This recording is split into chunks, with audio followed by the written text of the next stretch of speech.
والاتحاد بألف ألف خير. مهنئ اتحاد الأدباء الدولي، بمهنئ رئيس الاتحاد الأستاذ أياد البلداوي وجميع الكوادر الإدارية وأعضاء الاتحاد وفروع الاتحاد في كافة الدول لما قدموه من نجاحات متواصلة ليكون هذا الصرح العظيم يثبت وجوده في الساحة الأدبية في كل مكان. كل عام والجميع بألف خير وميلاد سعيد ومبارك.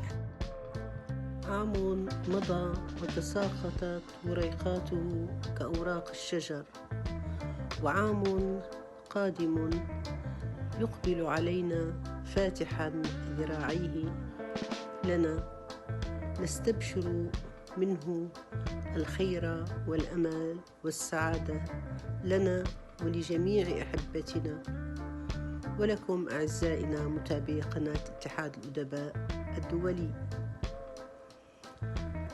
أمنياتي للعالم أجمع بعام خال من الحروب والأوبئة، وقد عم الأمن والأمان والسلام والمحبة جميع الأوطان، وكل عام وأنتم بألف خير. أبارك للاتحاد ميلاد، وأبارك لنفسي بوجودي في هذا الصرح العظيم والراقي، وأتمنى لجميع أعضاء الاتحاد ومسؤولي الفروع والمنتمين للاتحاد الصحة والسلامة ودوام الازدهار والتألق، ولإدارة الاتحاد المتمثل بالأستاذ أياد البلداوي الصحة والعافية والنجاح. وشكرا.